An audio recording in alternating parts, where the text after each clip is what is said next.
Welcome to It's a Crime. I'm Linda, and today we're going to be talking about Tecia Stauch. Yesterday marked 2 weeks since Gannon Stauch went missing. He's the 11-year-old boy from Colorado Springs who went missing on Monday, January 27th. Now, things are sure quiet with law enforcement in terms of the public in the last couple days, but one thing for sure, stepmother Tecia Stauch has been anything but quiet. So I'm going to run through a few new things as well as talk about some opinions and thoughts that I do have, but make sure that you stay to the end because I had some thoughts today that you don't want to miss.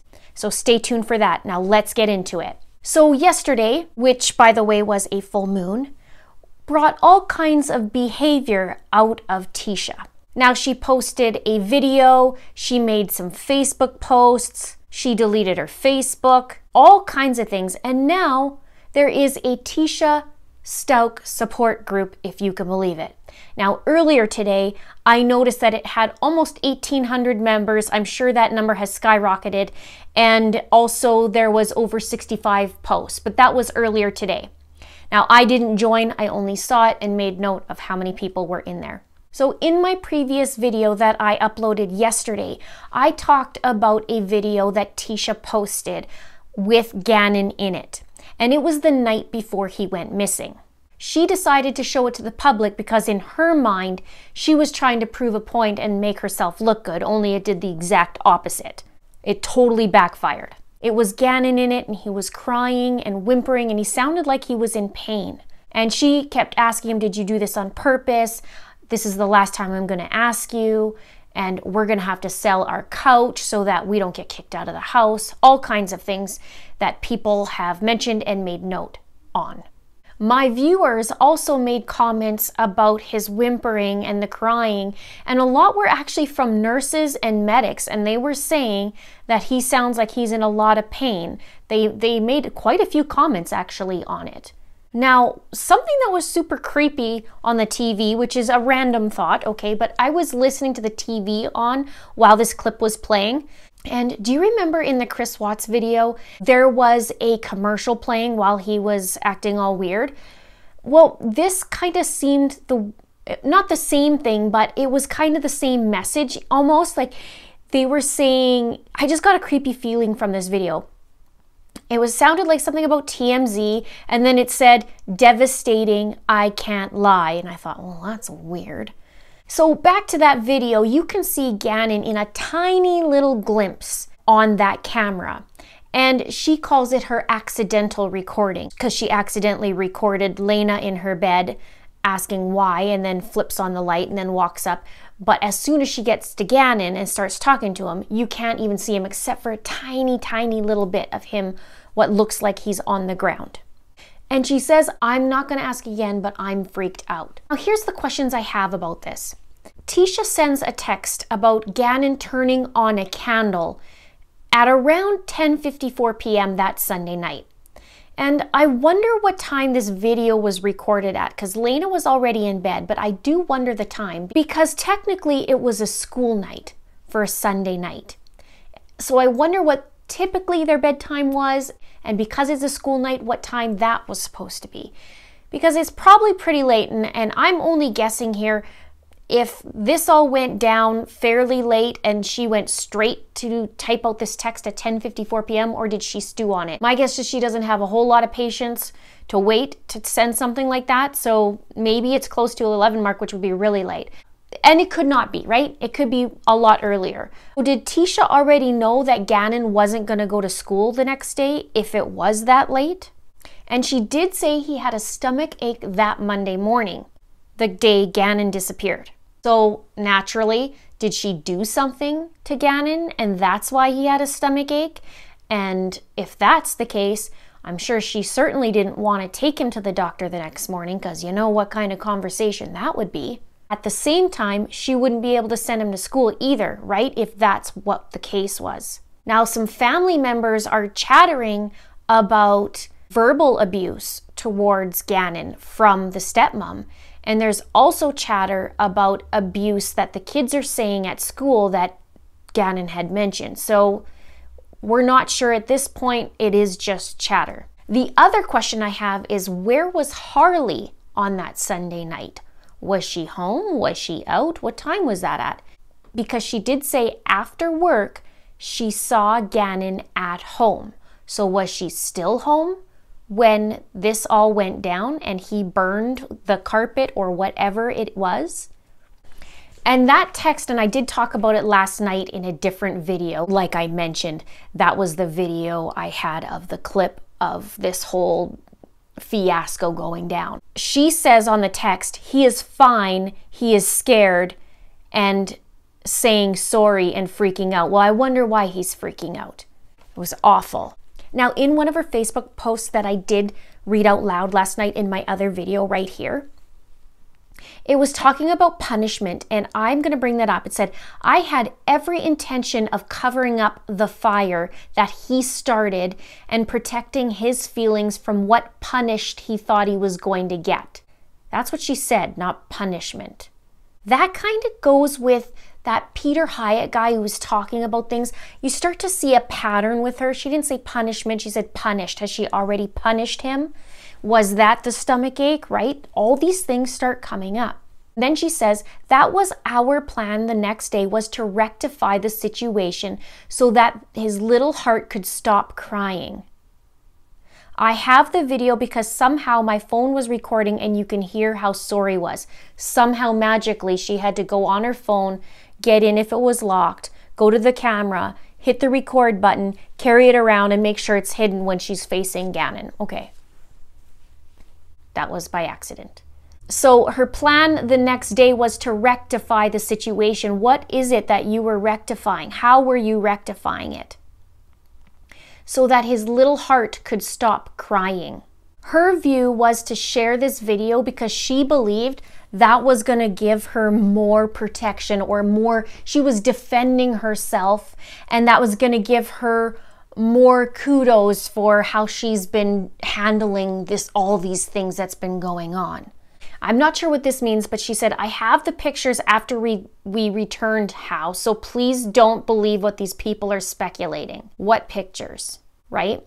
And then if you think about being punished, if he's being punished for doing something with a candle, starting something on fire, would she be letting him go to a friend's house the next day? Aside from being sick, right?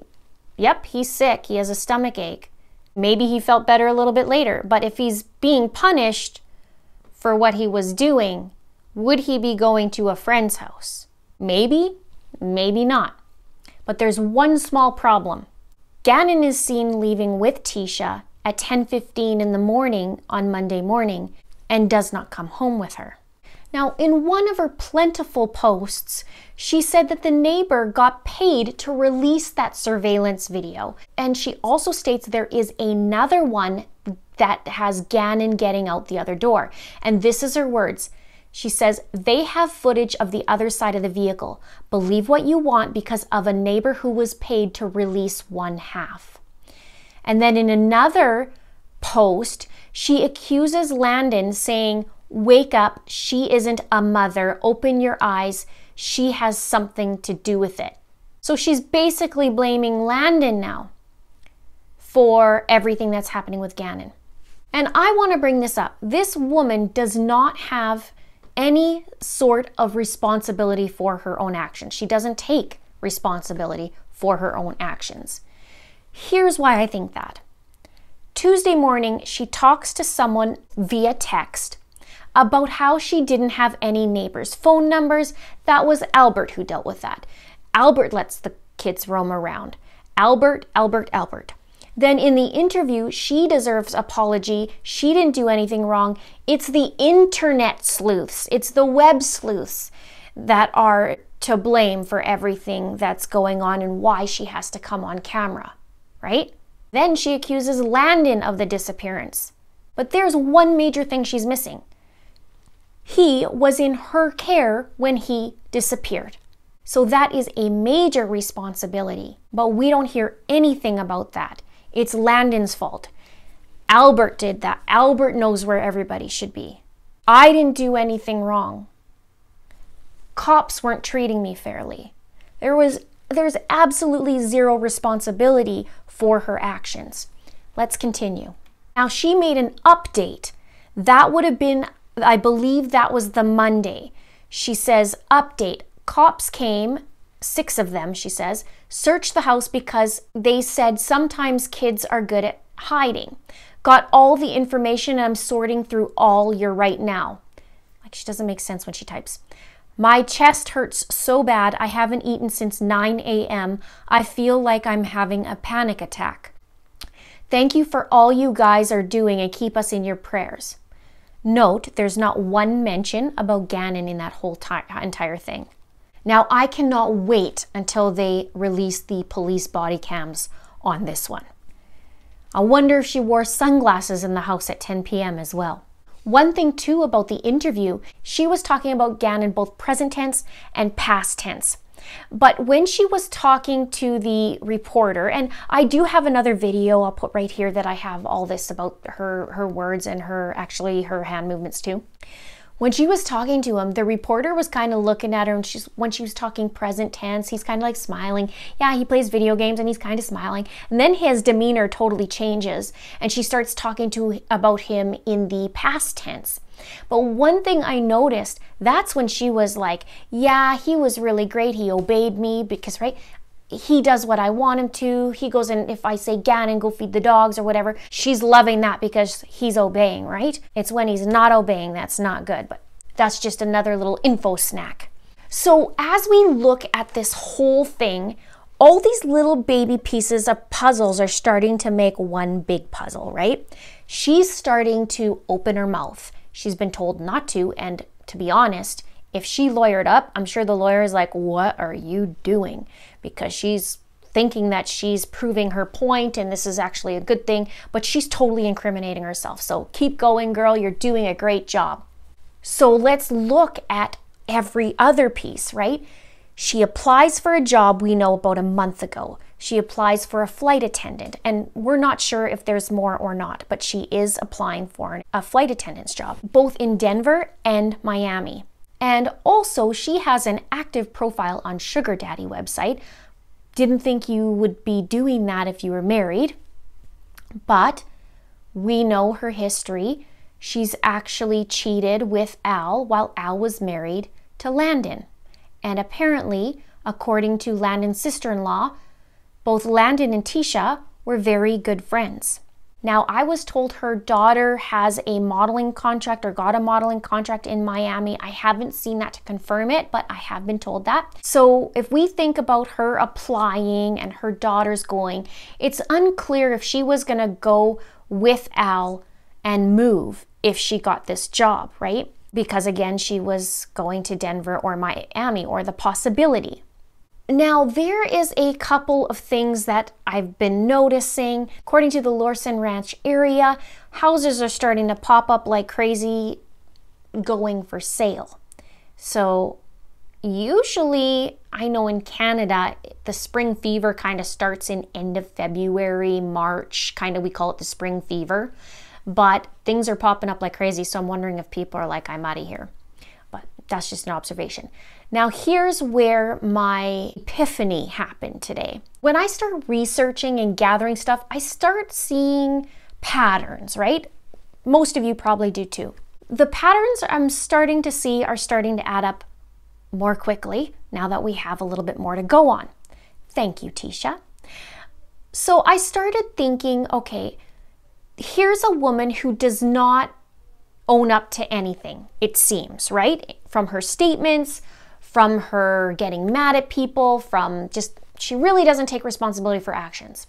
Even the driveway, right? Well, that's the neighbor. The neighbor said that. This is because he got paid for it. It was never like, you know what? I made a mistake, right? And I started thinking, no ownership, and she distances. Her language is very distancing. In her interview, like she says, I'm Tecia, which is the stepmom, right? Not I'm Gannon's stepmom, like which is the stepmom. She's very, very distant in her wording, okay? I believe she distanced herself from this child. She had to. She said, I had to take care of him because the mom wouldn't do it, right? All these little tidbits. So she's not taking ownership and she's distancing herself. So I started to think, okay, if I'm her and I wanted something to happen, okay, I'm not saying she did do something, but we know she lied and we know she didn't come back with him. So let's just play along for a minute. If I wanted something to happen to him, I wouldn't want it close by. That's too close. That'll pin it on me, right? So probably not look in that area around me. Where is she going to go? Well, wait a minute. She went to Petco. Okay, this has been bothering me since I found out about Petco. So 10:15, she leaves the house with Gannon. By 11 o'clock, she's checking out and she's buying 3 dog coats, right? She can afford the 3 dog coats, but they have to sell the couch for replacing a little piece of carpet, right? Okay, so she's at Petco at 11. Then there's a 2-hour gap from when she's at that Petco and comes back to the Petco at 1 p.m. So I started thinking, well, that's really close to Garden of the Gods, and everybody's talking about that. She's well aware of Garden of the Gods. She's very used to the area. But if I was her, and I know it's busy, I wouldn't go to Garden of the Gods. Why? Because that's what I'm familiar with. And I'm doing my makeup tonight, getting ready to be on camera. And then it hit me. If I were to do something, and I wanted it to be as far away as possible from my home so I don't get looked at, then I'm going to go to the Petco way up north so I can be on camera. Okay, this is just a theory. It's my opinion. Don't start freaking out. This is my opinion. I have to think out loud, right? We're all thinking scenarios, so why not? So we're at the Petco on camera. But I'm not going to go to Garden of the Gods because people know I go to Garden of the Gods. People also know it's busy there. So I was thinking about her applying Denver and Miami. And I went, wait a minute, how far is Denver? Siri, how far is Denver from Colorado Springs? Well, it's 64 miles, it said. Well, that to me would be what, about an hour drive? So she had 2 hours. She could have gone to Denver or halfway to Denver and back. We are thinking Colorado Springs is the boundary. But if I was Tecia, I wouldn't go where I normally go. There is a cajillion Petcos. Why are you going up north? You're definitely not going to go to the Garden of the Gods because you were saying Garden of the Gods, Garden of the Gods. Yeah, we were at the hike the day before. You wanted people to focus on that. I think, as one of my theories, if she's going to do it, she's going out of town. Now, she rode a red truck. I don't know. To me, but maybe that's the whole point. Too obvious. But she's riding the red truck. I'm saying if you are watching this and you're from the Denver area or you're from Colorado Springs or you drove on that highway that day, did you see a red vehicle stopped on the side of the road? Did you see a red vehicle at a rest area? Did you see a red vehicle at the south end of Denver? I have nothing to go on, okay? I have no clues. I have no specific evidence, nothing. But I just thought to myself, this is a girl who distances. Where does she go? Petco, the opposite side. And that's the last place to look because she's from Colorado Springs. What's she doing in Denver? And would there be enough time? Well, yeah, 11 o'clock to 12 o'clock to Denver. And Denver on the way back, 1 o'clock, she's shown on cam. She's still in town. That's what I think. And I have no idea. This pit in my stomach had this thought, oh my God, I gotta look it up, and here's where it is. You can agree with me, you can disagree with me, it's okay. Stick it in the comments below. Just a thought, and I thought, holy crap. She still has time to come home and play off like, okay, la-di-da-di-da. I haven't even looked at Google Maps yet. I'm going to look at Google Maps. I'm going to start to look around there and see what's going on because I haven't. I had to get this video out here so that you have a video tonight. And I can dive deeper in there, but I just went, oh my God. It wouldn't be near her house. It's too close. She's a distancer. Let's chat in the comments below. We can talk about this and see what the heck is going on. It's been awfully quiet with law enforcement. I hope they are just stacking up whatever they can.